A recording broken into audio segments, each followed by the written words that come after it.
Somos el grupo número 4 de Medicina General. Mi nombre es Mabel Azuaje y en esta ocasión les voy a comenzar hablando acerca de lo que es la anemia. Para ello debe tenerse en cuenta que esta se conoce como la disminución de la masa eritrocitaria y de la concentración de hemoglobina, las cuales se encuentran circulantes en el organismo, y estas precisan de algunos mecanismos compensadores para evitar la hipoxia tisular. Es importante mencionar también que la hemoglobina normal en varones es menor a 13 gramos sobre decilitros. En mujeres de 12 gramos sobre decilitros y en mujeres embarazadas de 11 gramos sobre decilitros. Se debe tener en cuenta también que algunas situaciones pueden falsear el valor de la concentración de hemoglobina. Puede ser hemodilución, como ocurre en el embarazo, en las anemias carenciales, en la insuficiencia renal aguda, en la insuficiencia cardíaca, en la macroglobulinemia, hipoalbuminemia, hiperreplenismo, ortostatismo, etc. O también por homoconcentración, que sucede en la deshidratación, en la diarrea, en los síndromes inflamatorios crónicos intestinales, paracentesis, diálisis peritonal, etc. En lo que respecta a la etiología y la clasificación de la anemia, se tiene que esta puede aparecer como el resultado de 3 mecanismos fundamentales, las cuales son pérdidas hemáticas, disminución en la producción de hematíes y hemólisis. Aunado a esto, es importante mencionar que las anemias por exceso de destrucción o pérdidas van a cursar con reticulocitos elevados. En las debidas a defectos de producción de los reticulocitos se encuentran bastante bajos. Así como también podemos clasificarlas en función de la etiopatogenia y del volumen corpuscular medio, que se conoce como VCM. En lo que respecta a la anemia ferropénica, se tiene que esta es la enfermedad más prevalente del mundo, la cual está seguida en frecuencia por la anemia asociada a trastornos crónicos, que a su vez es la más común en los pacientes ingresados. Además, es importante mencionar también que en muchísimos casos la anemia va a tener un origen multifactorial, es decir, que se debe a varios factores. En lo que respecta a la clasificación etiopatogénica de la anemia, se tiene que están las regenerativas o periféricas, que se deben a las pérdidas hemáticas o destrucción aumentada de hematíes. Entre ellas se encuentran la anemia hemorrágica aguda, la anemia hemolítica intracuspular, que es la alteración de la membrana, déficit enzimáticos, alteración estructural de la hemoglobina, etc. Y también la anemia hemolítica extracorpuscular, debido a agentes tóxicos o infecciosos, causas mecánicas o inmunológicas e hiperesplenismo. Además de estas, también se encuentran las anemias arregenerativas o centrales, que es donde se produce la disminución de la producción de hematíes. En estas puede haber una alteración de las células madres, como sucede en la eritroblastopenia, en la aplasia medular, en la diseritropoiesis congénita, en el síndrome mielodisplásico, etc. Además de esto, también va a haber una infiltración tumoral de la MO y un déficit, y también puede ser trastornos metabólicos de factores eritropoyéticos, como lo serían el hierro, ácido fólico, la vitamina B12, factores eritropoyéticos como EPQ, hormonas tiroideas, andrógenos, corticoides, entre otros muchos más. También se debe tomar en cuenta la clasificación de la anemia según el volumen corpuscular medio. En esta clasificación se encuentran lo que serían las anemias microcíticas.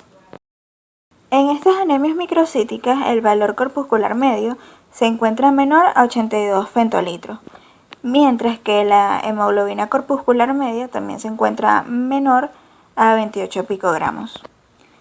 Esto ocurre en la anemia ferropénica, en la talasemia, en la sideroblástica, en la anemia de trastornos crónicos y en la intoxicación por plomo.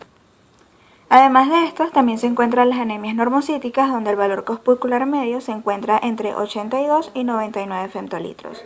Esto ocurre en anemia de trastornos crónicos, en aplasia medular, en síndrome mielodisplásico, en hemólisis, en sangrado agudo, invasión medular y en neoplasia.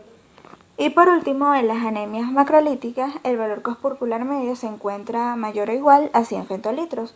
Esto sucede cuando las personas toman mucho alcohol, con fármacos como metotrexato, timetropin, hidroxiuria, etc. También ocurre en la anemia megaloblástica, como en el déficit de vitamina B12 o folato. También en la hepatopatía crónica, en la anemia hemolítica, en enfermedades hematológicas, en aplasia medular y en síndrome mielodisplásico. En cuanto a las manifestaciones clínicas de la anemia, Se debe tener en cuenta que sus signos y síntomas se deben más que todo a la combinación de hipoxia celular y de algunos mecanismos compensadores de la misma, así como también estos van a depender principalmente de la velocidad de insaturación que tenga la anemia, así como también de la cuantía de las pérdidas, de la edad del paciente y de la presencia de comorbilidades que éste pueda tener.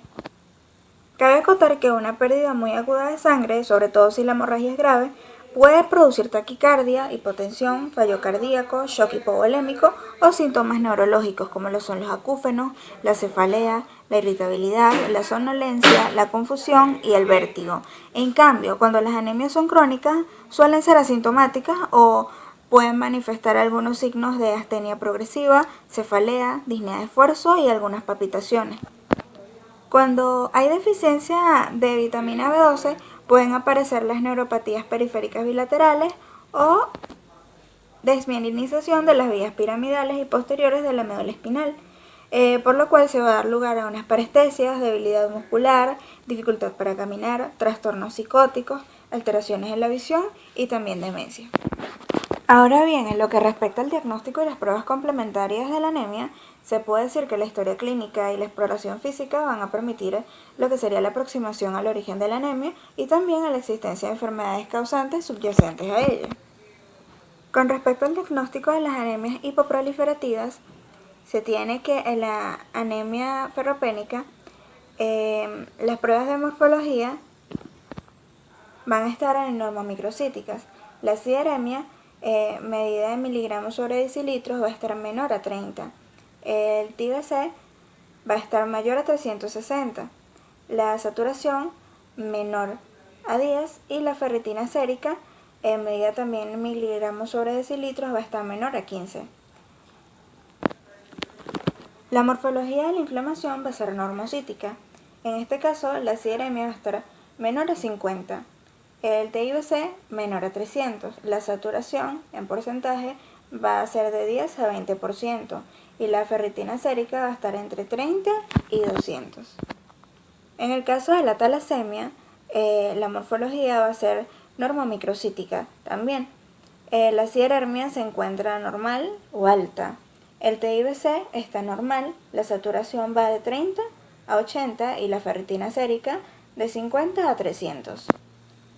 La anemia sideroblástica va a presentarse con una morfología normomicrocítica también. La sideremia va a estar normal o alta, la TIBC normal también, la saturación entre 30 y 80 igual que la anterior y la ferritina sérica va a estar totalmente normal.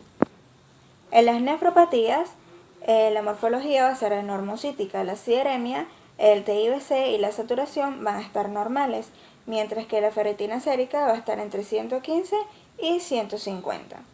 Y, por último, en los estados hipometabólicos, todos los valores, la morfología, la sideremia, el TIBC, la saturación y la ferritina sérica, van a estar normales y bueno, la morfología va a ser normocítica. Para la anamnesis de la anemia, se debe tener en cuenta que va a incluir los síntomas de esta, así como también sus procesos sistémicos coexistentes, los antecedentes familiares que tenga el paciente, cirugías previas, toma de fármacos, si tiene hábitos tóxicos o no, sangrados a cualquier nivel y si tiene dieta deficiente. En la exploración física va a abarcar lo que sería la palidez de la piel y las mucosas, si hay ictericia en hemólisis, lengua de papilada, si hay cardiomegalia, si se encuentra algún soplo sistólico en el ápex, circulación colateral abdominal y hepatoesplenomegalia. El tacto rectal también es obligatorio en estos casos, porque la causa más frecuente de anemia en el adulto se centra en las pérdidas digestivas, entonces hay que estar muy pendiente allí. En lo que es la exploración neurológica se van a apreciar signos de degeneración subaguda, combinada de la anemia perniciosa y en la hiporreflexia en el hipotiroidismo. Ahora bien, en los estudios complementarios iniciales van a incluir lo que serían el hemograma completo, donde se incluyen el recuento reticuloleucocitario. En lo que respecta a los estudios complementarios iniciales, se van a hacer lo que sería el hemograma completo, donde van incluidos el recuento reticulocitario, los índices eritrocitarios de la persona, fundamentalmente el valor corpuscular medio, un frotis de sangre periférica, velocidad de sedimentación globular, BSG, proteína C reactiva, que es la PCR, estudio de coagulación, bioquímica básica, o sea, la función renal, de iones, sedimentos de orina, donde se debe valorar la hematuria, radiografía de tórax y el electrocardiograma que no puede faltar. También hay que tomar en cuenta otros parámetros en función de las sospechas etiológicas, como lo serían el hierro sérico y la capacidad total de fijación del hierro, el TIBC, que era lo que le mencioné anteriormente, que se conoce como la medida indirecta de transferrina circulante, el índice de saturación de transferrina y ferritina, la cual estima los depósitos de hierro. También la vitamina B12, el ácido fólico, la función tiroidea, el proteinograma y las inmunoglobulinas. Si en dado caso se sospecha de hemólisis, se van a solicitar la bilirrubina indirecta, el lactato deshidrogenasa, la aptoglobina y el test de COMS. Después de todas las cuestiones acotadas en el marco anterior, conviene hablar un poco acerca de lo que es el tratamiento de la anemia, donde se dice que el manejo terapéutico de esta en las urgencias puede variar más que todo en función de la situación clínica en la cual esté el paciente. Por esto, si el paciente se encuentra hemodinámicamente inestable, se va a obtener un acceso venoso periférico con calibre hueso en cada brazo o también una vía central iniciar la infusión rápida de volumen, oxigenoterapia de alto flujo y el tratamiento etiológico, bien sea cirugía, endoscopia o cualquier otra de estas cosas. Así como también se va a valorar lo que sería la necesidad de transfundir los hematíes o la sangre halogénica mientras se va a localizar el punto de sangrado y mientras se controla la hemorragia también. Lo que respecta a los pacientes que están estables, no siempre va a ser necesario realizar estudios ni tratamientos urgentes. Esto hay que tenerlo en cuenta. Ahora bien, para la terapia transfusional se tiene que tener en cuenta que su indicación se va a realizar más que todo y casi siempre en forma individualizada, porque hay que tener en cuenta la etiología de lo que sería la anemia, los síntomas que ésta produce y cómo el paciente los tolera. La situación hemodinámica, la función cardiorrespiratoria y las comorbilidades del paciente. También es bueno considerar el umbral transfuncional del paciente, que se conoce como transfusion trigger, en pacientes normovolémicos que no tienen patología cardiovascular en torno a 7 gramos sobre decilitros de hemoglobina. En pacientes con cardiopatía sería de 10 gramos sobre decilitro. Ahora bien, el umbral recomendado en fases iniciales de la sepsis grave y en pacientes críticos con eventos isquémicos agudos es menor a 8 o 10 gramos sobre decilitro, mientras que en pacientes críticos que están hemodinámicamente estables y no tienen evidencia de sangrado agudo es 7 a 9 miligramos sobre decilitro, los cuales suelen ser bien tolerados por ellos.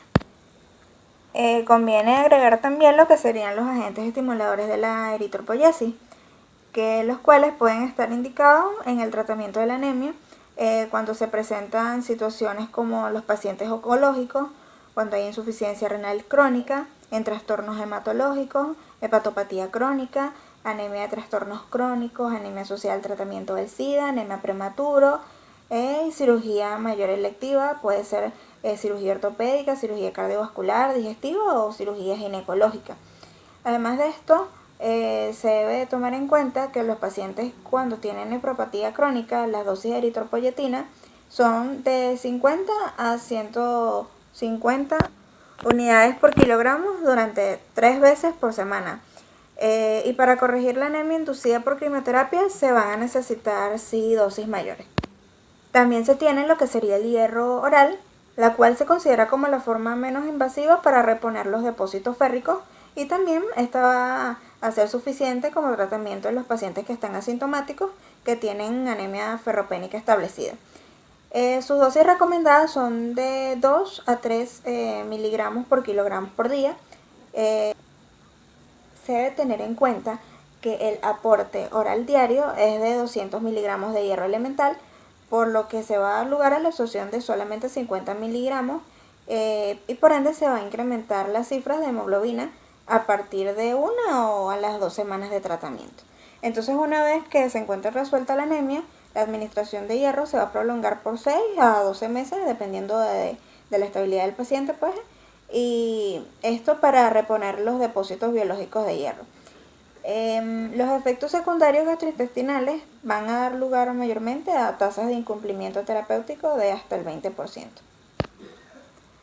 Ahora bien, también se encuentra lo que sería el hierro parenteral, que se usa más que todo cuando la vía oral ya no hace ningún efecto.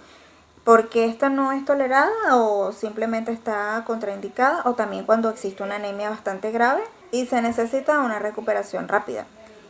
Entonces la cantidad de hierro que aquí se debe administrar se va a calcular con la fórmula que daré a continuación, que es peso corporal en kilogramos por 2,3 por 15 menos la hemoglobina del paciente calculadas en gramos sobre 100 mililitros más 0,5 menos 1 gramo, que sería lo equivalente a la reposición de los depósitos. Entonces, durante la administración de este hierro parenteral se va a vigilar muy bien lo que sería la aparición de las reacciones anafilactoides, porque las dosis elevadas pueden dar lugar a la aparición de lo que serían artralgias, erupción cutánea y febrícula en los días posteriores. También puede administrarse la vitamina B12 por vía intramuscular, y esta está indicada en lo que sería la anemia megaloblástica, las neuropatías asociadas a déficit de vitamina B12 obviamente, y también en pacientes que tengan gastrectomía o resección iliar. Aquí los depósitos de hierro se van a reponer con 1000 miligramos cada 3 o 7 días hasta tener un total de 6 dosis completadas, y para el mantenimiento se van a administrar 1000 miligramos de 1 a cada 3 meses. Otro tratamiento que también se utiliza mucho es el ácido fólico por vía oral, el cual suele ser suficiente cuando se administran de 5 a 15 miligramos por día, mientras que su duración puede ser variable dependiendo de la enfermedad causal de la anemia. También se debe evaluar mucho que antes de comenzar con la administración se deben comprobar los niveles de vitamina B12 y también, si es necesario, corregirlos con el tratamiento que anteriormente se mencionó. Ahora bien, en lo que respecta al destino del paciente, se va a ingresar a todo paciente inestable o a aquellos pacientes que tengan anemia sintomática o con complicaciones sistémicas. También con anemias de presentación aguda que tengan hemoglobina menor a 8 gramos sobre decilitro, que no tengan etiología afiliada o que tengan escaso soporte familiar o social en determinados casos, así como también que puedan tener un impedimento físico o psíquico, lo que, valga la redundancia, les impide realizar las pruebas diagnósticas de manera ambulatoria. Mi nombre es María Álvarez y yo les voy a hablar un poco sobre lo que es la leucemia. La leucemia es una neoplasia de origen hematopoyético en la que la médula ósea produce de forma descontrolada células inmaduras de origen clonal, debido a múltiples mutaciones genéticas, lo que conlleva a la aparición de síntomas generales por la liberación de estas células en la sangre periférica y o por el desplazamiento de la normal hematopoiesis en la médula ósea. El pronóstico de la leucemia varía en función de la edad de su aparición. Por ejemplo, en las personas mayores a 15 años, la supervivencia es del 28,4% en la leucemia linfocítica aguda y del 19,8% en la leucemia mieloide aguda. Factores relacionados con su aparición. Solamente se conocen algunos factores de riesgo de algunos subtipos de leucemia, como por ejemplo está la exposición a radiaciones ionizantes y la presencia de enfermedades hematológicas subyacentes, como es el síndrome mielodisplásico o los síndromes mieloproliferativos crónicos, que pueden aumentar el riesgo de aparición de leucemia aguda. También está la exposición laboral a productos derivados del benceno y el formaldehído, los tratamientos previos con una combinación de fármacos quimioterapéuticos que contienen mostaza nitrogenada, oncovin, procarbazina y prednisona, además de las enfermedades congénitas como lo es el síndrome de Down y la anemia de Fanconi. Estos factores están relacionados con determinados subtipos de leucemia mieloide aguda. También está la exposición al humo del tabaco en el adulto, que se ha relacionado con el desarrollo de la leucemia mieloide aguda, y la exposición prenatal, que se ha relacionado con la aparición de la leucemia linfocítica en la población infantil. Vamos a encontrar que existen dos clasificaciones. Está la clasificación dada por la Organización Mundial de la Salud. Está la clasificación francesa, americana y británica. La primera clasificación es la actualmente recomendada por la OMS en su revisión de 2016, que diferencia los tipos de leucemia aguda en función de las diferencias citogenéticas y de la genética molecular. Mientras tanto, la clasificación francesa-americana-británica es fruto de la colaboración francesa-americana-británica, valga la redundancia, que utiliza para la diferenciación de subtipos de aspecto fenotípico de la célula inmadura y la caracterización de antígenos de superficie por citometría de flujo. Y aunque puede confundir algunos subtipos etiológicos, especialmente los de la leucemia mieloide aguda, sigue siendo muy utilizada en la valoración inicial preliminar. Manifestaciones clínicas. Vamos a ver que los pacientes generalmente van a tener síntomas inespecíficos, los cuales van a estar relacionados frecuentemente con la insuficiencia medular y con la infiltración de los órganos. Puede presentarse síndrome anémico, en el cual va a haber astenia, disminución de la tolerancia al ejercicio, cefalea, dolor torácico o disnea. También puede haber fiebre y infecciones de repetición como consecuencia de la granulocitopenia. Puede existir epistaxis o gingivorragia si existe trombocitopenia grave, hemorragia copiosa o en lugares inusuales en los casos de coagulación intravascular diseminada. Puede haber saciedad precoz, epigastralgia o dispepsia que se produce en relación con el hiperesplenismo. También pueden haber síntomas neurológicos cuando hay una afección del sistema nervioso central por infiltración o por una hemorragia intracraneal, que esto se va a presentar con una cefalea, una focalidad o alteraciones de la visión, entre otros. Entre los signos clínicos también vamos a ver que estos van a ser inespecíficos y es habitual encontrar postración, taquipnea, palidez cutánea o decaimiento. Y posiblemente también podemos encontrar fiebre, taquicardia en ausencia de infección, como por ejemplo equimosis, petequia, hematomas o sangrados de exámena, así también como signos de trombosis. También vamos a encontrar que las lesiones en piel van a ser sobrelevadas y no pruriginosas, y son más frecuentes en la leucemia linfocítica aguda. La existencia de linfadenopatías, esplenomegalia y hepatomegalia son más frecuentes en la leucemia linfocítica aguda, aunque resultan más específicas que otras condiciones hematológicas de curso indolente. Y el cortejo sintomático de la leucemia mieloide aguda se desarrolla generalmente de forma paulatina durante semanas o meses, mientras que en las causas de la leucemia linfocítica aguda, la aparición de los síntomas es más brusca y se acompaña frecuentemente de tirotona, pérdida de peso, astralgia o mialgias. Y dependiendo también de la poca especificidad de los signos y síntomas, es habitual diferir el diagnóstico interpretando inicialmente el cuadro clínico como origen viral. Complicaciones asociadas a la leucemia y su tratamiento. Entre las complicaciones más importantes tenemos que estar el síndrome de lisis tumoral, la hiperleucocitosis y la leucostasis. También está la toxicidad severosa, la meningitis leucémica, la enterocolitis del neutropénico y la neutropenia febril. En esta tabla se va a ver el diagnóstico y tratamiento de todas estas complicaciones. Pasando a esto, llegamos a lo que es diagnóstico y pruebas complementarias.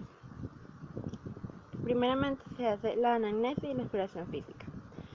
Cuando exista alta sospecha de que nuestro paciente presenta una leucemia aguda, es importante completar la historia clínica con datos que ayuden a su correcta clasificación y orienten al tratamiento inicial. En la historia clínica se debe incluir la edad, el sexo, la raza, la historia previa de enfermedades hematológicas o enfermedades congénitas que pueden predisponer a padecerlas. También la exposición a tratamientos citotóxicos, inmunoterapia y radioterapia, como también el historial de transfusiones, el uso de factores de crecimiento de colonias y tratamientos completos del paciente. Así como también se tiene que incluir la historia familiar de enfermedades hematológicas y oncológicas. Para la exploración física, esta deberá ser completa e incluir exploración neurológica y una descripción de tumoraciones, lesiones cutáneas y visceromegalias si es que existen. Hemograma y citomorfología. Aquí se suele aparecer anemia, trombocitopenia, neutropenia con recuento variable de leucocitos. El frotis de sangre periférica es la prueba clave, ya que en el 95% de las leucemias agudas se puede identificar blastos. Bioquímica general. Aquí se debe incluir creatinina, urea, ácido úrico, lactato deshidrogenasa, bilirrubina, enzimas hepáticas, electrolito, calcio, fósforo, amilasa y lipasa. Coagulación y dímero D. Aquí se debe permitir la evaluación si existe una coagulopatía de consumo. También está el sistemático y sedimento de orina y cultivo de focos infecciosos. En la radiografía de tórax se debería buscar más que todo el foco infeccioso de respiración y si existen masas mediastínicas, entre otras cosas. Y otras pruebas hematológicas se puede hacer la tipificación de HLA para un eventual trasplante de precursores hematopoyéticos, aspiración y biopsia de la médula ósea. Esto no se debe hacer de manera urgente. Pasando a lo que es el tratamiento, vamos a ver que está el tratamiento etiológico, donde se van a utilizar combinaciones de quimioterapéuticos, anticuerpos monoclonales y citotóxicos en diferentes esquemas. Por ejemplo, en el tratamiento de inducción y de consolidación. Aquí también se indicará el alotrasplante o el autotrasplante de células hematopoyéticas en caso de una respuesta inadecuada al tratamiento. Luego está también el tratamiento de soporte, en donde se va a ver las medidas generales, que incluye hidratación intensa, control de diuresis y prevención de náuseas y vómitos y analgesia si existe. También está el soporte con hemoderivados, que estos deben ser radiados para evitar la enfermedad de injerto contra el huésped. Hay que hacer una transfusión de plaquetas con compatibilidad de anticuerpos leucocitarios humanos para mantener una cifra de mayor a 100.000 y transfusiones de hematíes para mantener la hemoglobina mayor a 8 gramos sobre decilitro. En pacientes con serología negativa de parasitomegalovirus y que van a recibir un trasplante deben recibir derivados hematopoyéticos negativos para citomegalovirus o deplecionados de leucocitos. Y también los requerimientos de plaquetas y hematías son mayores en caso de coagulación intravascular diseminada, hemorragia activa, infección o cardiopatía. Luego están los factores estimulantes de granulocitos y macrófagos, que estos disminuyen el tiempo de recuperación de neutrófilos, pero no la tasa de infección, por lo que no se utiliza de manera rutinaria. También está la profilaxis infecciosa, en el cual en pacientes con alto riesgo de neutropenia se recomienda una profilaxis con quinolonas, acitrovir en caso de positividad para el virus de herpes simple o virus de varicela zoster. Y también está la profilaxis antifúngica en la leucemia mieloide aguda con posaconazol y voriconazol. En la leucemia linfocítica aguda se recomienda el uso de trimentoprim sulfametoxazol para la profilaxis de neumocitis girovesi. Y también está la ventilación mecánica, que esto se da en la gran mayoría de complicaciones respiratorias que requieren intubación orotraqueal, por lo que la ventilación no invasiva no está indicada. Y luego está la quimioterapia con intención curativa, que esto es más que todo a los candidatos de pacientes no elegibles para tratamiento intensivo por edad avanzada o por importante comorbilidad. Factores pronósticos. La remisión completa es la desaparición de todos los signos y síntomas relativos al cáncer para el tratamiento específico. Esto no implica curación definitiva, ya que son factores de mal pronóstico y de mala respuesta al tratamiento en adultos. Por ejemplo, en adultos con edad mayor a 75 años, el estado basal mayor a 2, medido por la escala de vida basal por el grupo de oncología corporativa oriental, o ECOG como se le conoce en sus siglas en inglés, o el índice de Barthel menor a 100. También lo son una larga lista de mutaciones específicas, determinados cambios epigenéticos y cambios en el microambiente tumoral. Pasando al último punto, tenemos lo que es el destino del paciente, que aquí se va a ver primeramente la derivación desde atención primaria ante la sospecha de leucemia aguda. En el diagnóstico etiológico de la leucemia aguda se requieren pruebas complementarias específicas, las cuales ya hemos mencionado con anterioridad. Si estos hallazgos preliminares son compatibles, se recomienda que los pacientes sean derivados de forma urgente en un lapso no menor a 24 horas, si es posible, a un centro hospitalario para continuar su valoración. Entre los criterios de gravedad al diagnóstico de la leucemia, tenemos que el estado basal, según el índice de Koch, va a estar mayor o igual a 2. Entre las comorbilidades vamos a ver insuficiencia renal, hepática y o cardíaca. Vamos a tener el LDH elevado, va a haber hiperleucocitosis con un índice mayor o igual a 100.000 leucocitos sobre milímetros cúbicos en la sangre periférica. Y también va a haber trombocitopenia con un índice menor o igual a 20.000 plaquetas sobre milímetros cúbicos en la sangre periférica. Segundo esto van a estar los criterios de ingreso hospitalario, en los cuales los pacientes con criterios de gravedad en el momento del diagnóstico o con complicaciones graves deben ingresar en hematología. También están los pacientes con leucemia aguda en tratamiento, con quimioterapia o neutropenia febril, con un índice de clasificación de riesgo de pacientes neutropénicos sometidos a quimioterapia menor a 21, deben ser ingresados a tratamiento por vía intravenosa. Y por último tenemos los criterios de derivación a la unidad de referencia en hematología y los criterios de atención en la unidad de cuidados intensivos. En realidad no existen criterios claros de derivación urgente a la unidad de referencia en hematología, aunque algunos autores sugieren que aquellos pacientes que hayan recibido un trasplante de progenitores hematopoyéticos halógenos recientemente deben ser atendidos en hospitales con unidad de trasplante con acceso a la unidad de cuidados intensivos con alto nivel de complejidad. El transporte hasta el centro de referencia puede conllevar riesgo de empeoramiento clínico, por lo que se debe seleccionar bien a los pacientes candidatos. Y la no disponibilidad de camas en unidades de cuidados intensivos o la ausencia de guardias específicos en hematología, ya sean presenciales o localizados, podrían ser también criterios de valoración urgente a un centro de referencia de leucemia aguda. Mi nombre es Franklin Chávez y les voy a hablar sobre la trombocitopenia.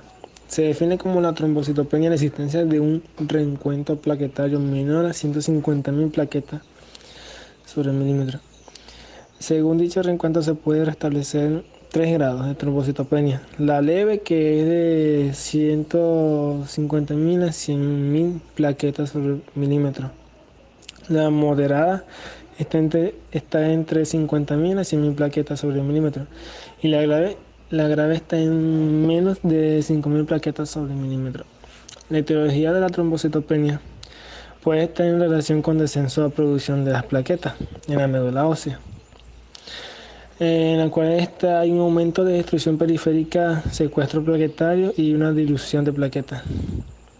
Es importante distinguir la trombocitopenia real de la pseudontrocitopenia, que esta es la malformación de plaquetas incluido por la etilondiamonotetracético plaquetaria.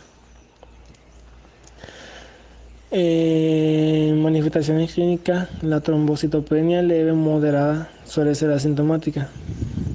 Según desciende el número de plaquetas, puede aparecer paquetías, púrpuras, hematomas espontáneos y sangrado por la mucosa. En lo general, las complicaciones hemorrágicas aparecen en pacientes con trombocitopenia grave, que eso ya sería una hemorragia intracraneal o simplemente por los riesgos de sangrado quirúrgico, entre otros. El diagnóstico de las plaquetas, se podría decir que en historia clínica se pueden recoger antecedentes familiares o episodios previos de sangrado, equivalente ante una exposición de fármacos como antibióticos, heparina, antiinflamatorios, anticomiciales y el consumo de alcohol o bebidas con quinina tónica. Se debe reflejar la existencia clínica infecciosa de viajes recientes, áreas endémicas de malaria, dengue, fiebre, hemorragia y exposición a vacunas de virus vivos,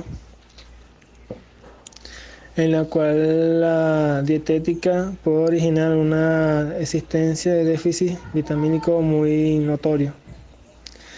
En la exploración física se debe buscar signos de sangrado, adenopatía, hepatoesplenomegalia.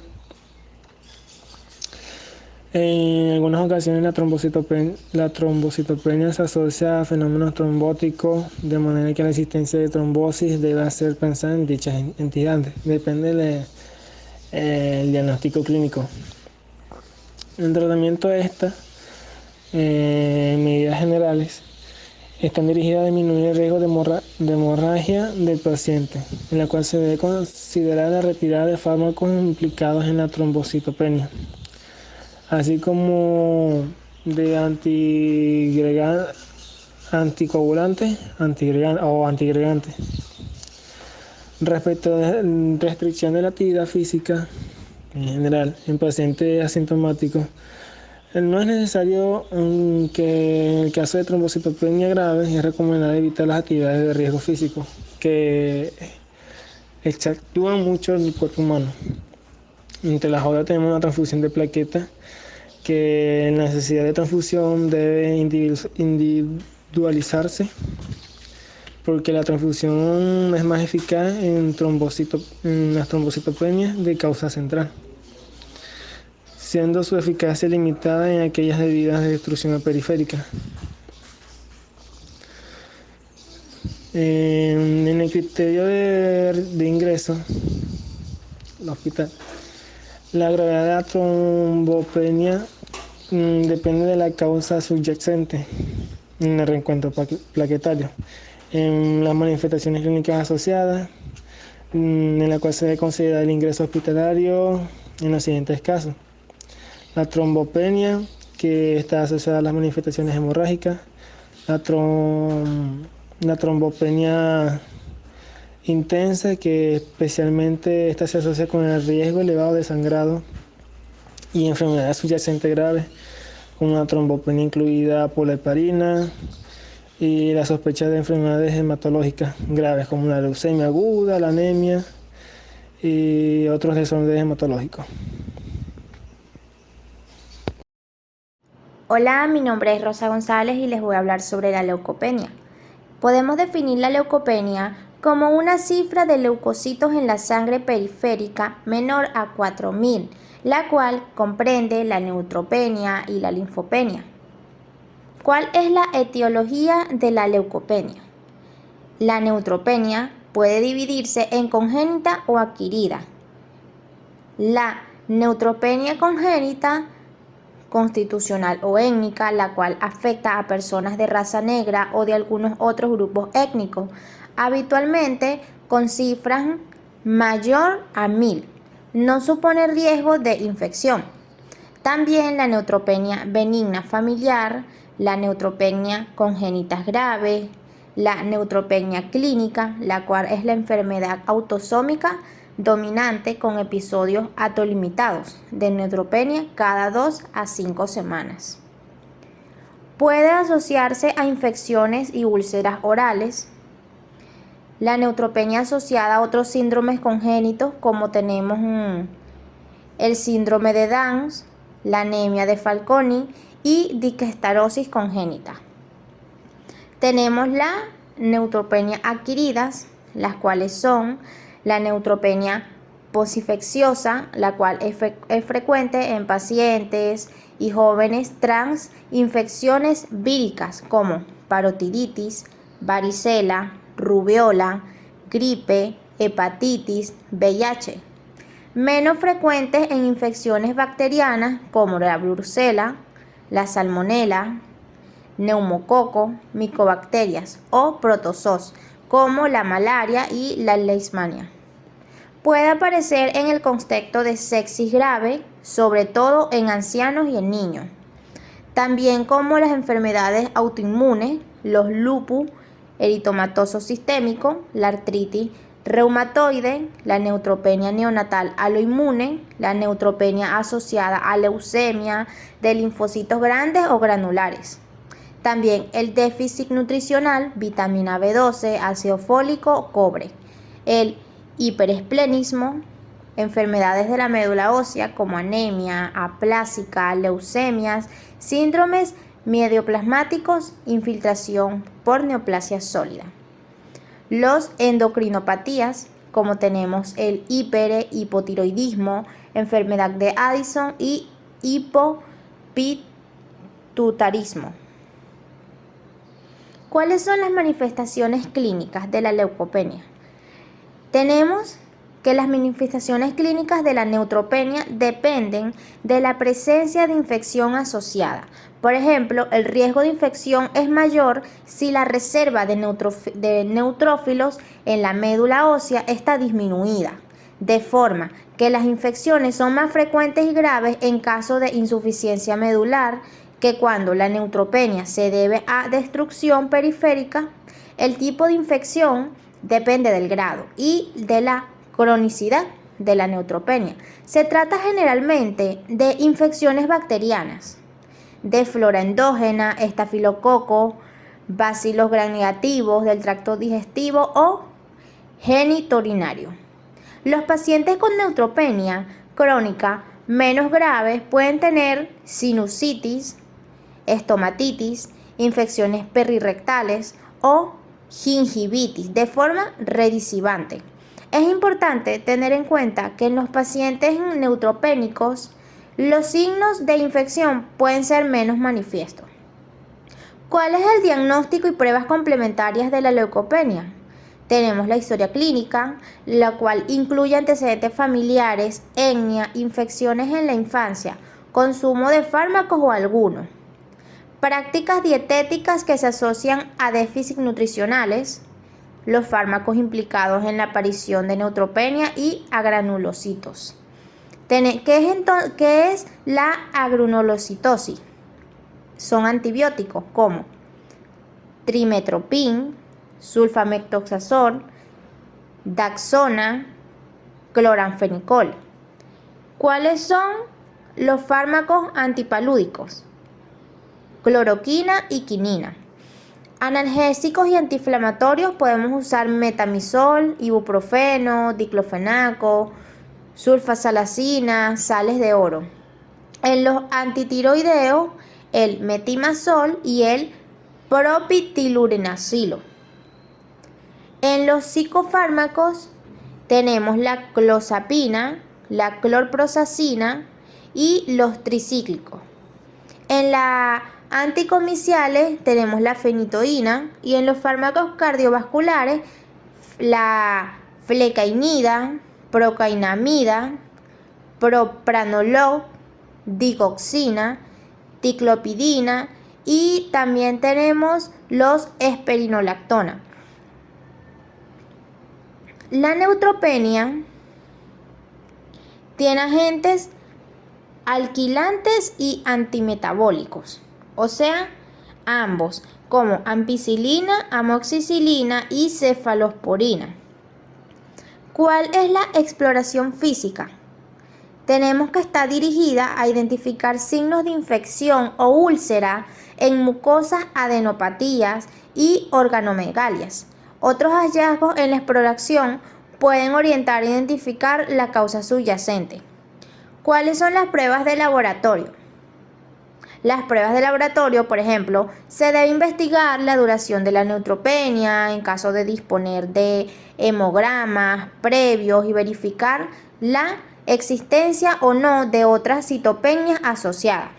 Es necesaria la realización de una extensión de sangre periférica y el estudio se debe completar con la determinación de niveles de vitamina B12, ácido fólico, cobre o estudio de autoinmunidad. ¿Cuál es el tratamiento? Tenemos las medidas generales, lo cual se debe suspender los fármacos que puedan estar implicados en la aparición de la neutropenia y vigilar los síntomas de infección. así como mantener una buena higiene corporal y oral. En caso de neutropenia grave y prolongada, el paciente puede requerir aislamiento inverso. Entonces, dentro del tratamiento tenemos la profilaxis antibiótica y antifúngica, lo cual el tratamiento con quinolonas, por ejemplo levofloxacino de 500 miligramos, 24 horas, o ciprofloxacino de 500 miligramos cada 12 horas.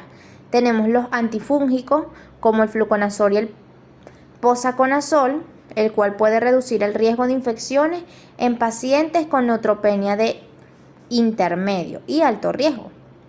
¿Cuáles son los factores de crecimiento? Están reservados para pacientes con neutropenia prolongado e infecciones graves o recidivantes, siempre que se haya descartado antes la presencia de leucemia mieloide subyacente. ¿Cuáles son los criterios de ingreso? Los pacientes asintomáticos con neutropenia leve o moderada se pueden manejar ambulatoriamente. En el resto de pacientes es necesario individualizar en función de la sospecha clínica y de la situación del paciente. En general, los pacientes con neutropenia febril requieren ingreso. Mi nombre es Arevalo Gedermari y les voy a hablar sobre la pancitopenia. La pancitopenia sucede cuando tienes niveles bajos de glóbulos rojos, glóbulos blancos y plaquetas. Los glóbulos rojos llevan el oxígeno a todos los órganos y tejidos de su cuerpo. Los glóbulos blancos ayudan a su cuerpo a combatir las infecciones, al atacar y matar los gérmenes. Las plaquetas detienen la hemorragia cuando usted se corta o sufre una herida. La pancitopenia aumenta el riesgo de infección y sangrado sin tratamiento. Estos problemas pueden resultar mortales. Causas de la pancitopenia. Hay muchas causas de la pancitopenia. Cualquiera de los siguientes podría causar pancitopenia. Enfermedad genética que provoca niveles bajos de glóbulos. Una enfermedad autoinmune que ataca la médula ósea. Una infección viral o bacteriana. Embarazo, radiación. Enfermedades autoinmunes, enfermedades de injerto contra huésped. Tóxicos como alcohol, derivados del benceno o hidrocarburos. Enfermedades víricas como VIH, parvovirus y hepatitis. Infiltraciones de la médula ósea como metástasis de los tumores sólidos, sarcoidosis, infecciones por tuberculosis, leishmaniasis y brucella, destrucción, secuestro y redistribución, coagulación intravascular y diseminada, hipertensión portal, falta de ácido fólico o vitamina B12 en los alimentos que consume, cáncer, quimioterapia o terapia de radiación. Algunos medicamentos como anticonvulsivos o antibióticos para tratar enfermedades autoinmunes. La etiología. La pancitopenia puede ser debida a una enfermedad medular primaria, congénita o adquirida, a la infiltración de la médula ósea o aumento de distribución, secuestro o redistribución. Las manifestaciones clínicas. Depende de la enfermedad. De base pudiendo aparecer también síntomas derivados de cada citopenia, anemia, broncopenia, neutropenia en caso de que se agrave. Diagnósticos y pruebas complementarias. Entre ellas tenemos la historia clínica, exploración física. La historia clínica incluye antecedentes familiares, exposición a fármacos, consumo de tóxicos o historia de neoplasia previa. Exploración física. Está dirigida especialmente a la búsqueda de adenopatías y organomegalia, así como signos que orientan la enfermedad subyacente, hemorragia y extensión de sangre periférica. Algunos datos encontrados en la extensión pueden ayudar al diagnóstico neutrófilo, hipersegmentación en la anemia, metaboplasia, presencia de células, neoplasia o hemaduras, o hallazgos compatibles con mielopatía.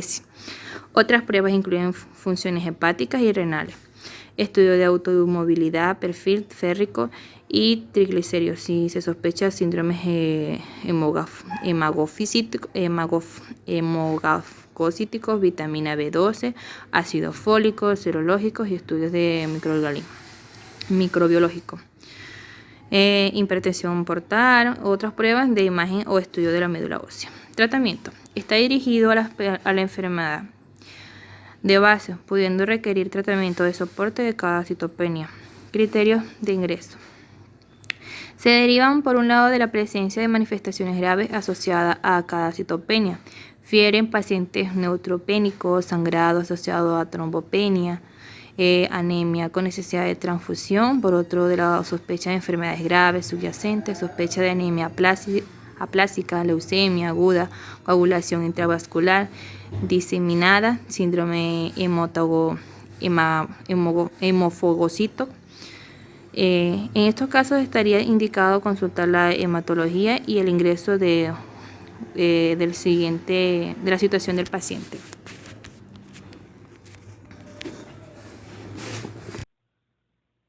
Hola, mi nombre es Danilo Cedeño. En esta oportunidad les estaré hablando sobre la anticoagulación.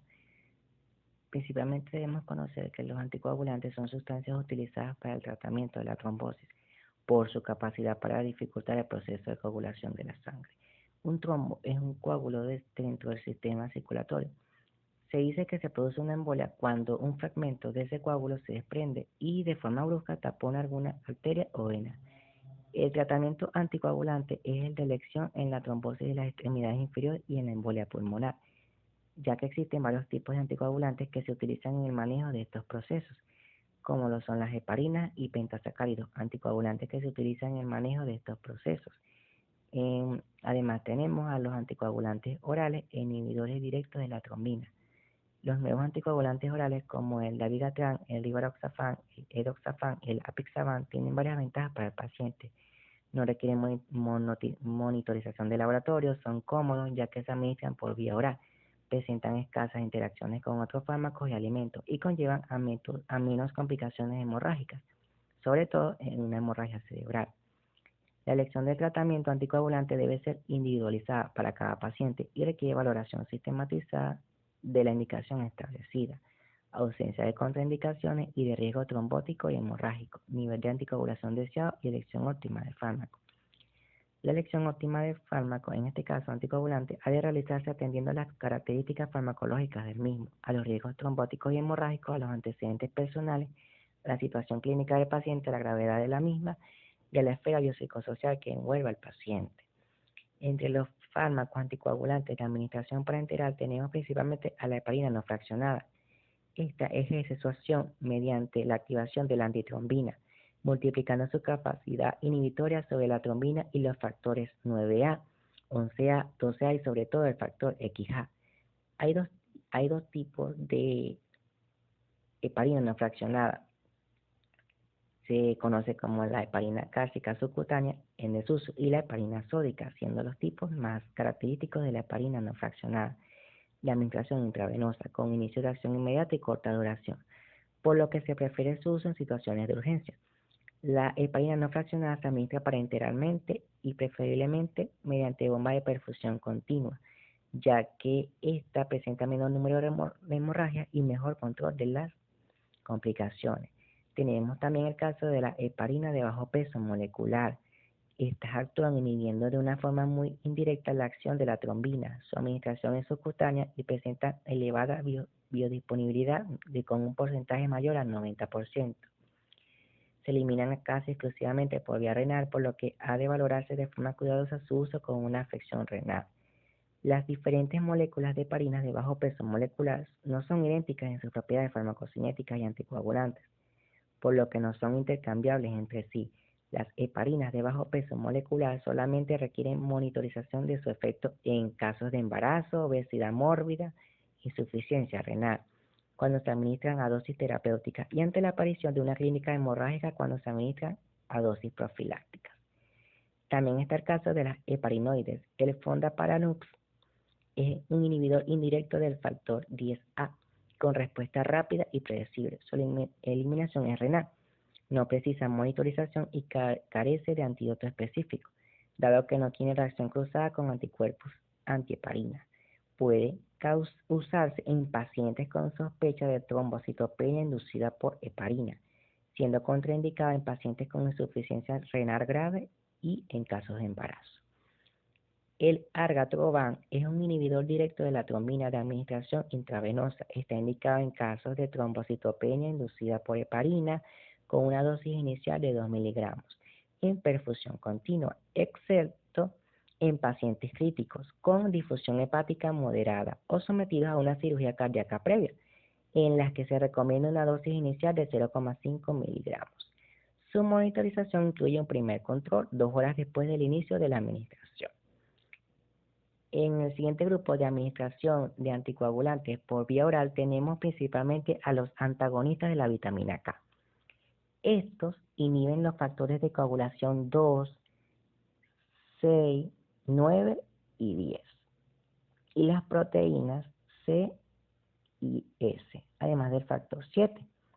El ácido cumarol, conocido comercialmente como Sintrom, es el más empleado. Para valorar su efecto anticoagulante se necesitan 24 horas y cuando se suspende se precisan 3 días para alcanzar los niveles normales. Su estrecho margen terapéutico, las múltiples interacciones y la variabilidad individual e interindividual en la dosis respuesta hace necesario un control estrecho analítico y expresado por razón internacional normalizada, que debe mantenerse en 2 a 3 en la mayoría de las patologías. La dosis inicial es de 3 miligramos para el acenocumarol y de 5 miligramos para la warfarina. La dosis se ha de distribuir lo más homogéneamente posible a lo largo de la semana y ajustarse para evitar el riesgo de sangrado y de trombosis principalmente.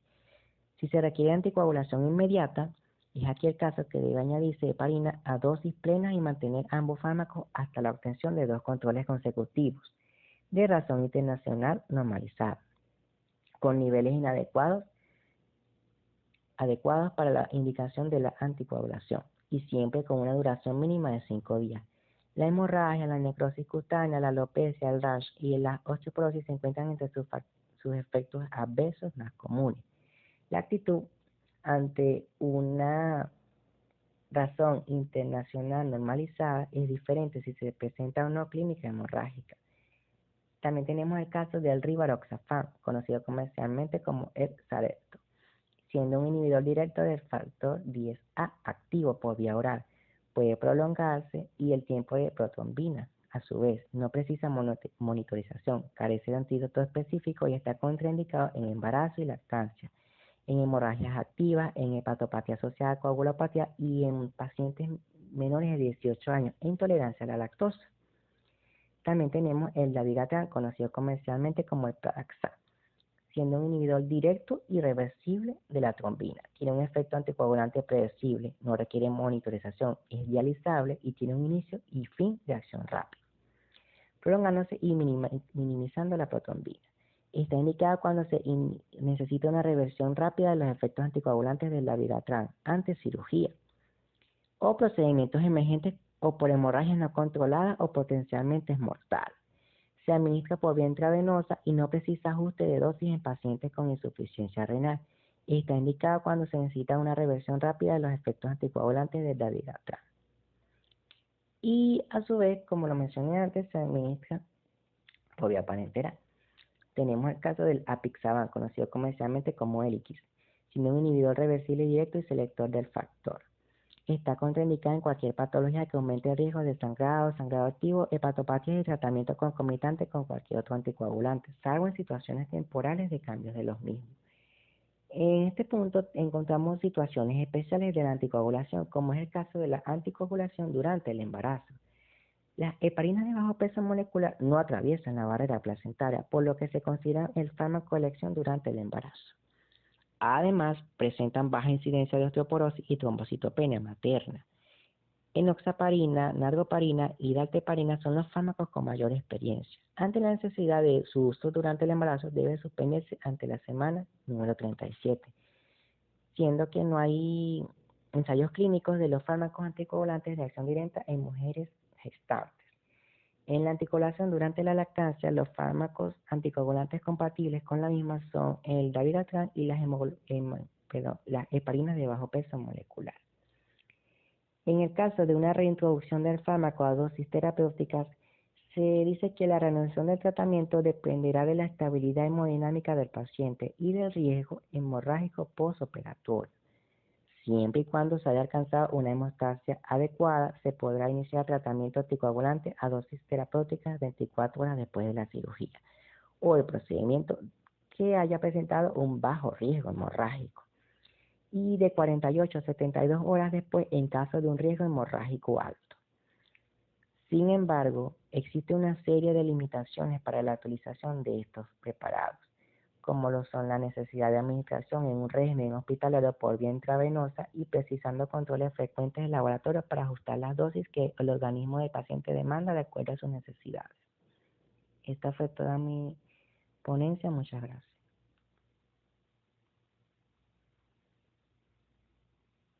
Buenas, mi nombre es Oriana, yo les voy a hablar sobre tromboprofilaxis. Se entiende por tromboprofilaxis la prevención de la trombosis, es decir, la aplicación de métodos que pueden ser mecánicos o farmacológicos, tendentes a evitar la formación de coágulos. Profilaxis de la enfermedad tromboembólica venosa durante el embarazo y posparto. Además de la posible existencia de factores de riesgo persistentes, el embarazo presenta una serie de cambios: estado de hipercoagulabilidad, aumento de la éstasis venosa, activación endotelial, entre otros, que predisponen el desarrollo de enfermedad tromboembólica venosa. Está indicada la profilaxis en gestantes con antecedentes de enfermedad tromboembólica venosa sin antecedentes de la misma, con trombofilia hereditaria o con múltiples factores de riesgo, con trombofilia adquirida y en cesárea de carácter urgente. La heparina no fraccionada y la heparina de bajo peso molecular no atraviesan la placenta, por lo que son seguras para el feto. Es necesario ir ajustando a la dosis de heparina de bajo peso molecular acorde con el incremento de peso de la paciente. Profilaxis de la enfermedad tromboembólica venosa con patología aguda médica, hospitalizado y ambulante. Los objetivos del tratamiento profiláctico son prevenir la aparición de complicaciones asociadas, evitar las secuelas a largo plazo, enfermedad tromboembólica venosa recidivante, síndrome postrombótico, hipertensión pulmonar y disminuir la mortalidad asociada a esta enfermedad. Apenas existen estudios de eficacia de la profilaxis en pacientes con patología médica en urgencia. La escala de Pretemex se ha elaborado para pacientes con patología médica aguda, independientemente de si requieren una hospitalización. Solo puede aplicarse si el paciente presenta al menos un proceso precipitante o un proceso asociado con peso mayor o igual a 2.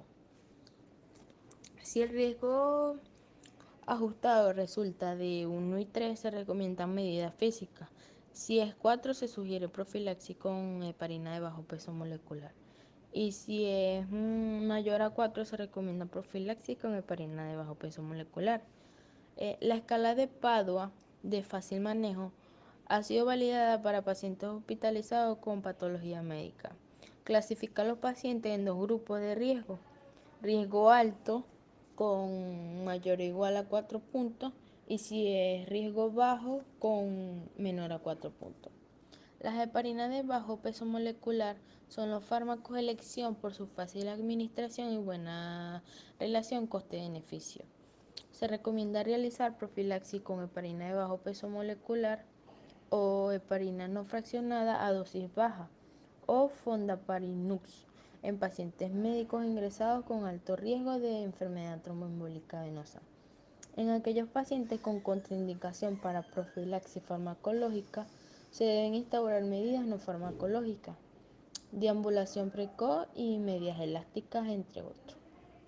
Iniciando profilaxis farmacológica una vez que disminuya el riesgo de sangrado. Profilaxis de la enfermedad tromboembólica venosa en el paciente traumatológico, lesiones aisladas de los miembros inferiores no quirúrgicas que requieren inmovilización. Las guías recomiendan profilaxis con heparina de bajo peso molecular en pacientes con fractura en los miembros inferiores. Durante el periodo de inmovilización con férula o vendaje del miembro afectado. Se sugiere profilaxis con heparina de bajo peso molecular en lesiones sin fracturas si existen otros factores de riesgo. Profilaxis de la enfermedad tromboembólica venosa en el paciente quirúrgico. El riesgo de desarrollar la enfermedad tromboembólica venosa es muy variable y depende del tipo de cirugía y del riesgo inherente de cada paciente. Pacientes con VIH en urgencia. ¿Qué es el VIH? El VIH significa virus de inmunodeficiencia humana. Daña su sistema inmunitario al destruir un tipo de glóbulo blanco que ayuda a su cuerpo a combatir infecciones. Esto lo pone en riesgo de sufrir infecciones graves y ciertos tipos de cáncer.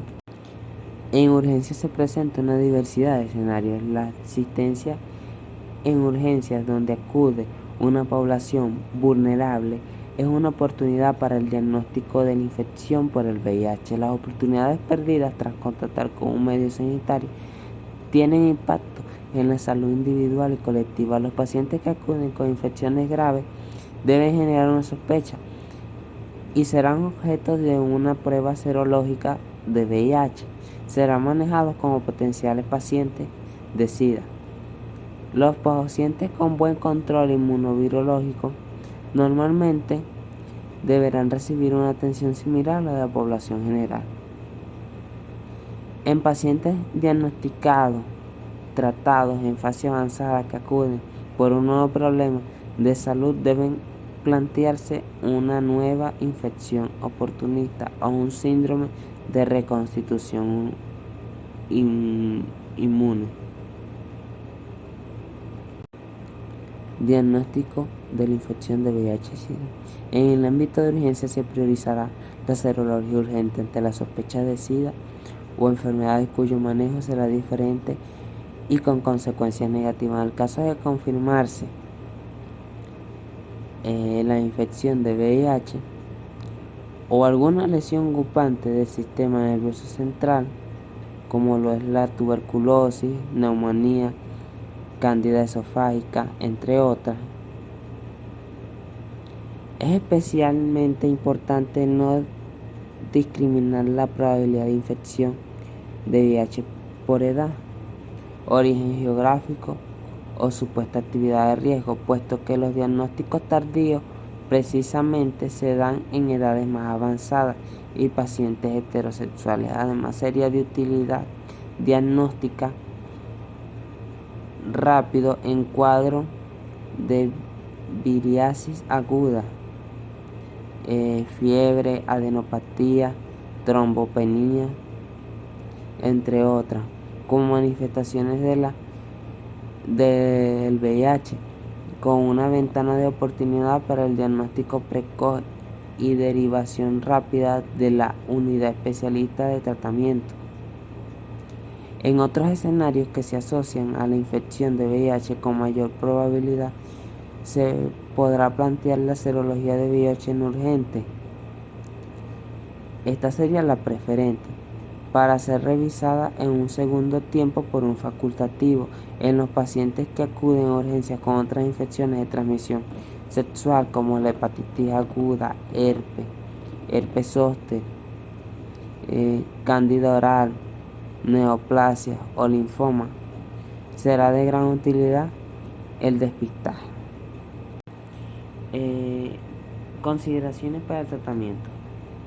Los pacientes diagnosticados con infección de VIH han de recibir tratamiento antirretroviral en su gran mayoría. Por una parte, este TAR puede producir efectos adversos, que estos serán valorados en unidades especializadas en el manejo de estos fármacos.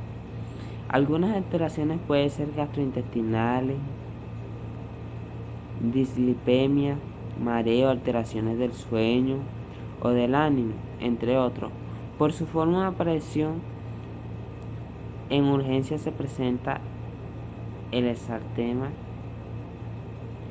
por medicamentos. Si bien cualquier fármaco puede ser responsable, se asocia con mayor frecuencia a los no nucleócidos. Uno de estos puede ser la rilpivirina. El exantema aparece en los primeros días o semanas de su introducción al organismo. Normalmente se limita a la piel, siendo oportuno mantener el TAR y asociar un antihistamínico, que sería la cetririna, o un esteroide de dosis baja. Si el exantema es grave, está de tal modo que puede producir fiebre, diarrea o otros síntomas sistémicos, ha de suspender el uso del TAR, no solo los fármacos de los cuales pueda sospechar. e iniciar con esteroides. Y también hay que recalcar que hay que hacer un diagnóstico diferencial con otras entidades, como las enfermedades de transmisión sexual, como un ejemplo la sífilis o patologías de la piel como la dermatitis seborreica. En mención especial aparece el síndrome de hipersensibilidad por abacaír.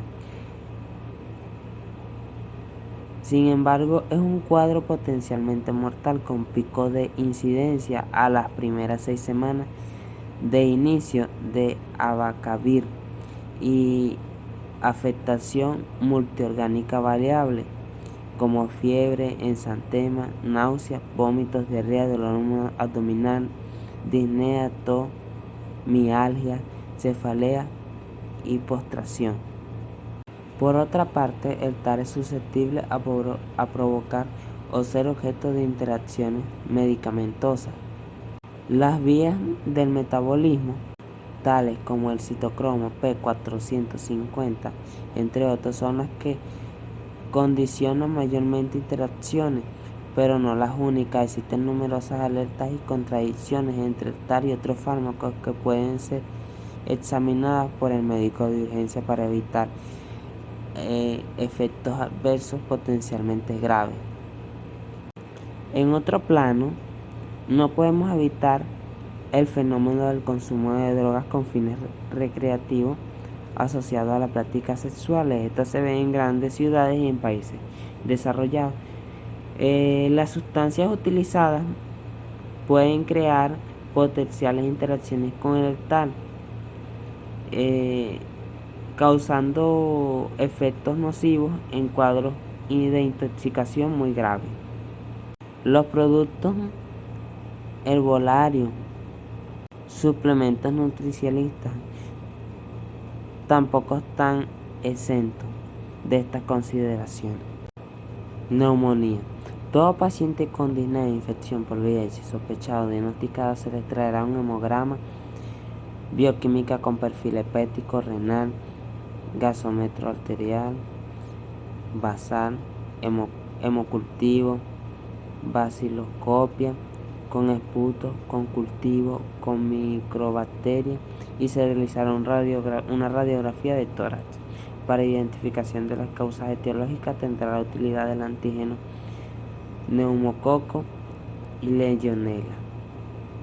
Exudado nasofaringeo para despistaje de gripe estacional, la broncoscopia con lavado broncoalveolar. En urgencias, la actitud diagnóstico-terapéutica se debe iniciar una base en el patrón radiológico y en la situación inmunológica. Si el paciente tiene una radiografía normal, debe valorarse la posibilidad de falso diagnóstico o falso negativo para neumonía o tuberculosis pulmonar. Disfagia. La principal causa de disfagia en las infecciones por VIH es la esofagia por cándida típica, no necesariamente de lesiones blanquecinas en el paladar de la lengua.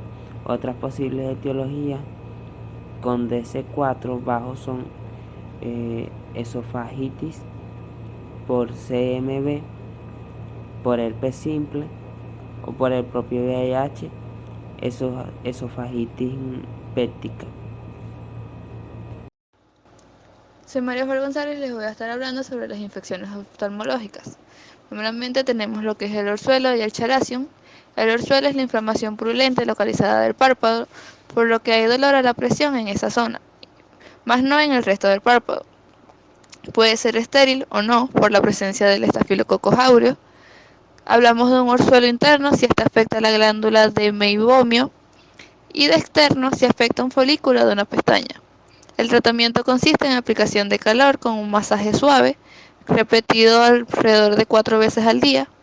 Ante la cronicidad, que es cuando esta hasta por más de un mes, o a la sospecha de otra patología, esta debe ser valorada por un oftalmólogo. Si el orzuelo no drena, evolucionará formando una lesión nodular llamada chalazion, que si es sintomática puede ser resecada por un oftalmólogo. Celulitis presectal o palpebral. Es la infección de la parte anterior del párpado que no afecta la órbita ni el globo ocular. Puede producirse por contigüidad, como por la sinusitis o la draquiocistitis, o por una herida como un trauma o una picadura. Esta cursa con dolor y con gran inflamación de todo el párpado. Los microorganismos causantes dependen de la vía de entrada, siendo los más frecuentes el Staphylococcus aureus y el Staphylococcus pneumoniae.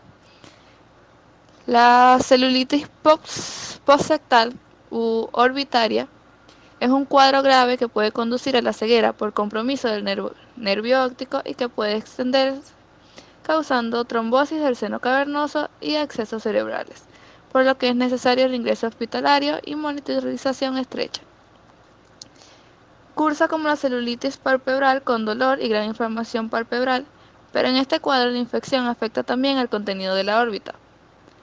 La draquiocistitis aguda es la inflamación del saco lagrimal causada habitualmente por la sobreinfección del saco lagrimal lleno de lágrima y de moco, debido a la obstrucción del conducto nasolagrimal. Esta, en su parte aguda, que presenta dolor, tumefacción tensa y habitualmente eritema en la región del canto interno y en la porción más medial del párpado inferior. La presión sobre el saco lagrimal puede provocar que aparezca material purulento por el punto lagrimal y no es raro que la infección del saco forme un trayecto fistuloso hacia la piel suprayacente. Tenemos el herpes zóster oftalmicus, que es la reactivación de una infección latente por el virus del herpes zóster que afecta la rama oftálmica del trigémino. Más de la mitad de los casos va a presentar afectación ocular con riesgo de pérdida de la agudeza visual. El cuadro presenta una fase prodrómica con cefalea, malestar, fiebre, seguida de un dolor unilateral o hiperestesia en el territorio de la rama oftálmica. La erupción vesicular posterior puede afectar a cualquier zona de la rama oftálmica, incluyendo la nariz. Esto se conoce como el signo de Hutchinson, al afectar la rama nasociliar, que también inerva el ojo, por lo que aumenta el riesgo de la afectación ocular. Esta suele asociarse con la conjuntivitis, la epiescleritis y la postosis. Tenemos la queratitis, la cual puede ser bacteriana, en la cual las bacterias suelen necesitar de un daño epitelial previo para infectar a la córnea, por lo que el uso de lentes de contacto, traumatismos, cuerpos extraños y patologías corneales son los principales factores de riesgo. Estos presentan una pérdida de la visión, dolor e hiperemia. En la exploración veremos una lesión corneal blanquecina sobre la que habrá un defecto epitelial observable con fluoresceína. El tratamiento se realiza con antibioterapia tópica y debe ser monitorizado por un oftalmólogo desde el primer momento, ya que en muchas de ellas es necesario realizar un raspado corneal para poder realizar el cultivo sobre esta. Puede ser vírica también. Los virus que tienen mayor capacidad para producir una infección corneal de este tipo son los de la familia de los herpes viridae, siendo los más frecuentes el virus herpes simplex y el virus herpes zóster. Cuando es por virus herpes simple o VHS, se deben a una reactivación del virus latente en el ganglio del trigémino. El cuadro clínico clásico consta de dolor, hiperemia ciliar, lagrimeo y visión borrosa en distinta medida, esto dependiendo del caso. Puede ser la queratitis epitelial, la cual se trata de una infección por este virus del epitelio corneal y representa el 90% de los primeros brotes.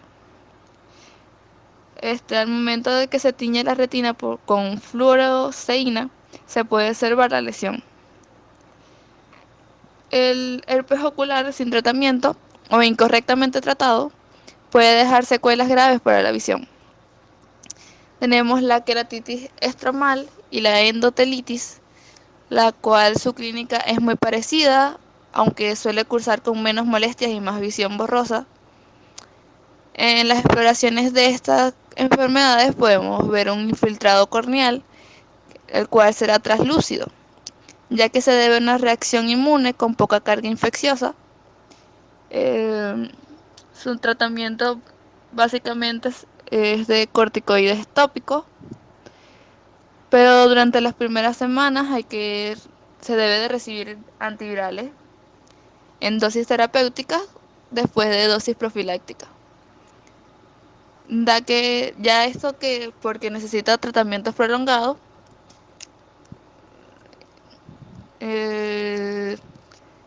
tenemos el virus herpes zóster, que si se produce una afectación corneal, esta será observada en la exploración por un oftalmólogo. Esta clínicamente es muy parecida a la afectación por el herpes simplex, y en un principio tiene que presentar antecedentes con el herpes zóster oftalmicus. El manejo se realiza con antivirales orales y corticoides tópicos, pero debe ser altamente individualizado dada la gran variedad de presentaciones clínicas y respuestas terapéuticas de cada individuo.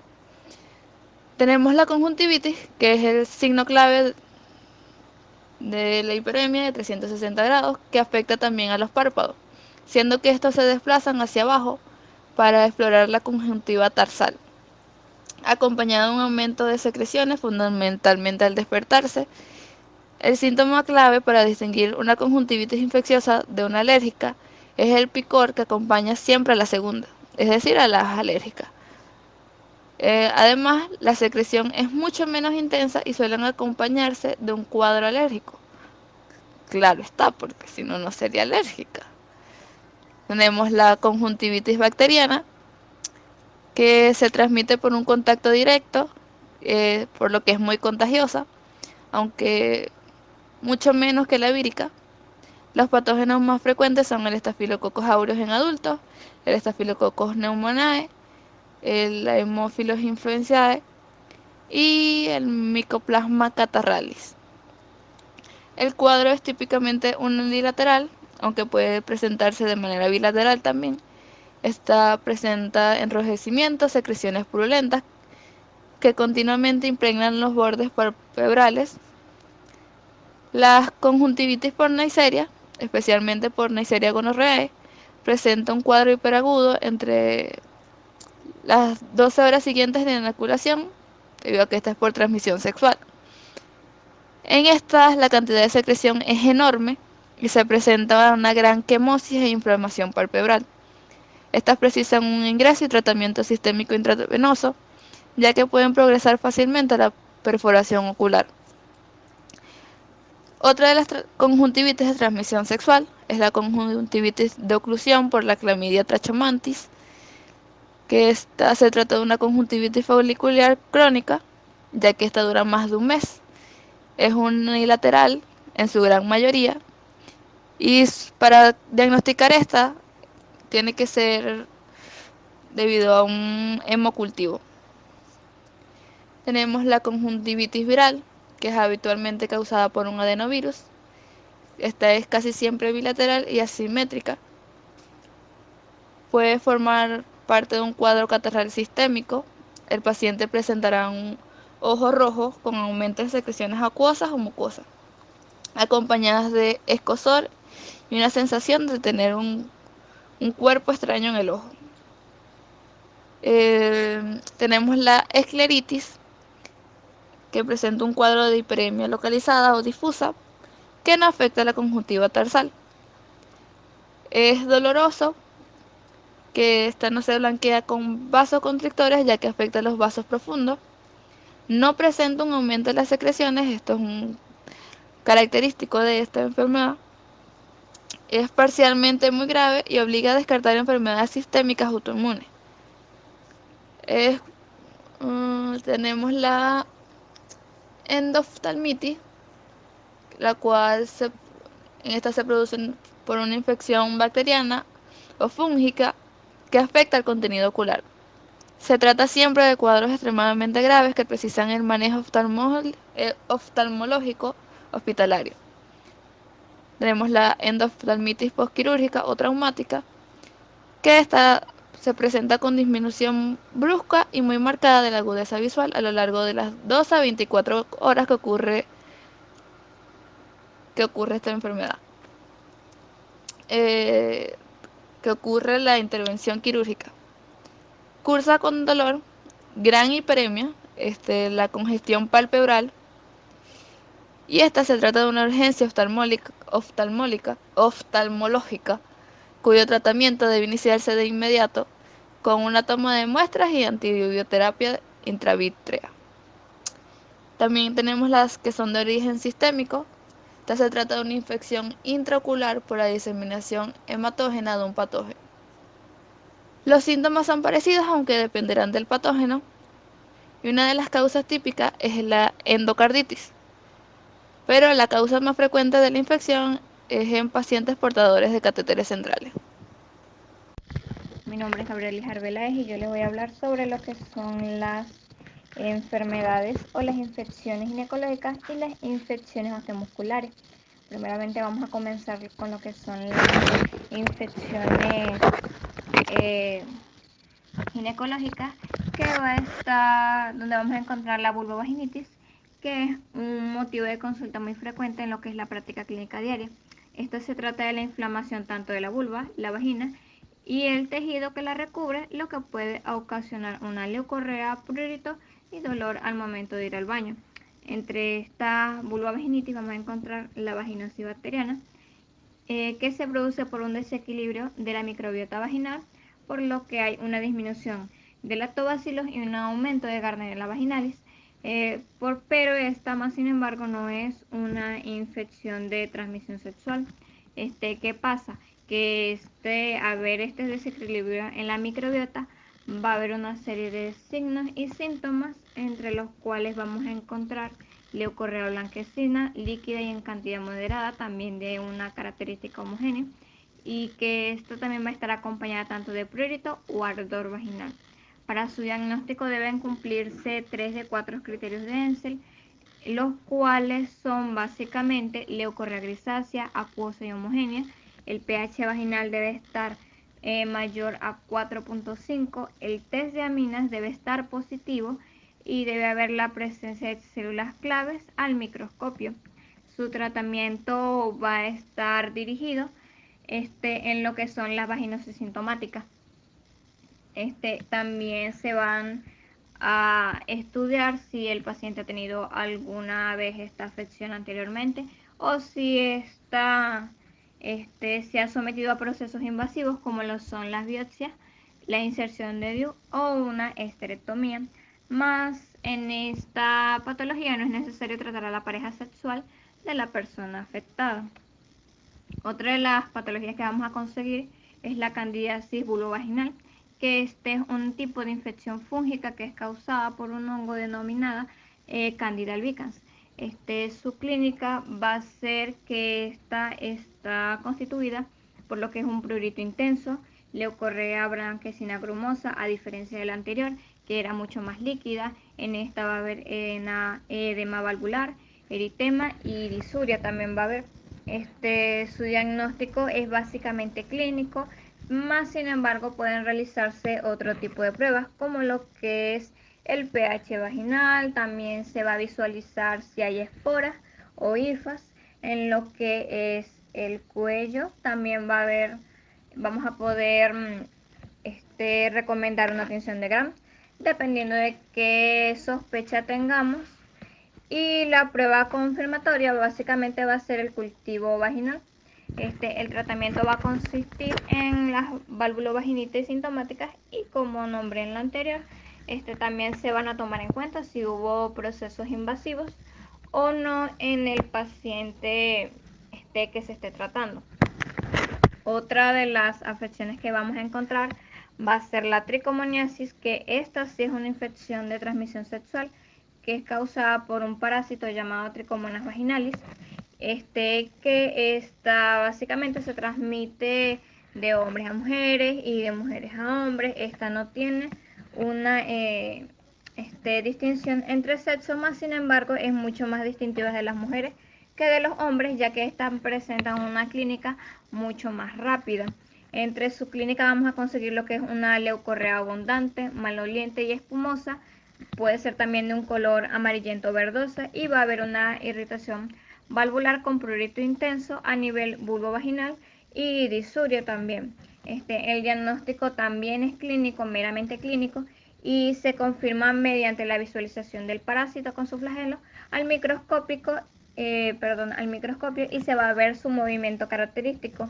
Y también podemos ver que el pH va a ser superior al cual está en la vagina. También podemos recomendar una prueba de tinción de Gram y también cultivos para confirmar la sospecha de El tratamiento siempre debe ser en pareja, o sea, se debe tratar tanto el hombre como la mujer, y esto se va a tratar con metronidazol 2 gramos oral en una monodosis, o también puede ser metronidazol 500 miligramos cada 12 horas por 7 días.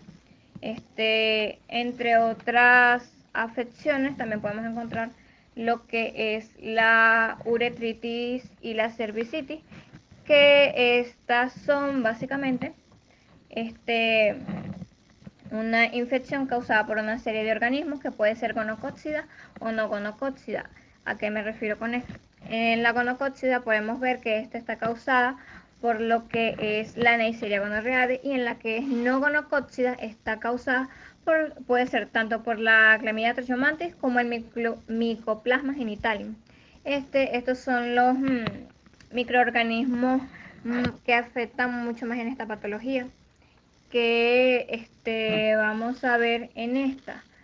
En esta vamos a ver que hay una inflamación de la uretra o de la cervix. En cualquiera de los dos casos también se va a presentar un dolor intenso, ardor, y en algunos casos también se puede presentar una leucorrea, más sin embargo no es tan frecuente. Más sin embargo, en la gonocóccida sí es mucho más frecuente esto, por eso debe tratarse tanto a la mujer como el hombre, tratar a la pareja por igual, y dependiendo de cómo vayan progresando, y es donde se va a establecer un diagnóstico certero. Otra afección que vamos a ver van a ser las verrugas vaginales, que son producidas por el virus del papiloma humano, también llamado VPH, que es una enfermedad de transmisión sexual. Esta se caracteriza por verrugas, pueden ser múltiples o pueden ser únicas, que estas se encuentran en los genitales, tanto femeninos como masculinos, y su diagnóstico va a ser clínico. Van a estar las verrugas en forma redondeada y van a estar las verrugas que son en forma de cresta de gallo, que así es como se va a hacer el diagnóstico. Estas pueden aparecer tanto en las mujeres, en los labios menores, en los labios mayores, y también en lo que es la vagina y el ectocervix. En los hombres, en algunos casos, puede presentarse en lo que es alrededor de la cabeza del pene, y mucho menos frecuente en el ano. Esta es básicamente una enfermedad muy incidente en lo que son las personas inmunosuprimidas y en las personas diabéticas. El tratamiento va a ser podofixolina tópica en crema para ambas personas, tanto mujer o para hombre, o también se puede hacer por el método quirúrgico, que es por una cauterización de las verrugas con ácido tricloroacético, que este es un procedimiento mucho más certero y garantiza una mejor evolución de la enfermedad. Otra enfermedad que vamos a ver va a ser la enfermedad inflamatoria pélvica, que es una inflamación y una afección del tracto genital superior de la mujer, y este va a afectar tanto las trompas de falopio como los ovarios y las estructuras adyacentes. Esta básicamente va a ser causada por los organismos que se encuentran en la microbiota normal, que pueden ser patógenos. Estos van a ascender a través de la vagina y de la cervix hasta el endometrio y las estructuras subyacentes y van a infectarlas, por lo que se va a causar esto. La clínica que es muy frecuente va a ser el dolor pélvico, la escasa afección del estado genitourinario y solo en un pequeño porcentaje de las personas va a haber afecciones pélvicas graves. En las afecciones o las infecciones osteomusculares vamos a encontrar dos que son de especial importancia. Una de ellas es la artritis infecciosa, que es una infección en la articulación. Esta infección puede provenir tanto de origen bacteriano, viral o por hongo, que se disemina de otra parte del cuerpo hacia las articulaciones. Generalmente está causada por la cepa del Staphylococcus aureus o del Streptococcus pyogenes, que son los que mayormente van a causar la patogenia de esta enfermedad. Los síntomas pueden incluir un dolor intenso en la articulación, enrojecimiento, hinchazón, escalofríos y fiebre. También en algunos casos se va a presentar la imposibilidad de mover la articulación afectada. Su diagnóstico va a hacerse por los cultivos microbiológicos al extraer el líquido que se encuentra dentro de la articulación. Claro, esto sí hay una sospecha de que puede haber una artritis infecciosa y básicamente es por la clínica. También podemos recomendar un hemograma y una bioquímica con biomarcadores y también un PCR para diagnosticarlo como método más certero. El tratamiento va a ser el drenaje precoz del mayor volumen de líquido que se encuentre dentro de la articulación y esto se va a remitir a traumatología. También se puede aplicar antibiótico-terapia empírica para bacterias Gram y según las características que pueda estar presentando también se pueden recomendar otros tratamientos como la analgesia y la inmovilización de la articulación. Va a hacer que esté controlado el foco de la infección, el dolor y va a haber una ausencia de derrame. El destino del paciente básicamente va a ser que va a ser ingresado por tratamiento antibiótico y por valoración por traumatología, que establecerá la indicación del drenaje o la limpieza quirúrgica. Todo depende de cómo esté evolucionando el paciente. La segunda patología que vamos a ver es la osteomielitis, que es una infección cortical o de la médula del hueso. Generalmente es de origen bacteriano y los microorganismos más frecuentes que las causan es la Pseudomonas aeruginosa, el Staphylococcus aureus y el Staphylococcus epidermis. Va a tener una presentación específica en la cual va a destacar el malestar general, el dolor focal, la fiebre, las úlceras por presión que no sanan y va a presentar también una celulitis en el área donde ocurre la infección. El diagnóstico es bastante complejo y en las fases iniciales se puede recomendar una radiografía simple para verificar dónde es que está el daño y también se puede hacer una extracción de muestras microbiológicas, pero más sin embargo estas no siempre son de fácil abordaje. Otra cosa que podemos recomendar también es las biopsias para ver si es preferible el abordaje quirúrgico o se puede seguir con antibiótico-terapia. Más sin embargo, el abordaje inicial de la osteomielitis aguda siempre va a ser un antibiótico parenteral durante las primeras 4 o 6 semanas de la infección, hasta que se reciba un diagnóstico como tal de traumatología. El destino del paciente va a ser que debe ser ingresado inmediatamente con tratamiento antibiótico y, como ya dije anteriormente, la evaluación por traumatología para ver cuáles son las causas y cuáles son las medidas a seguir a partir de ese momento.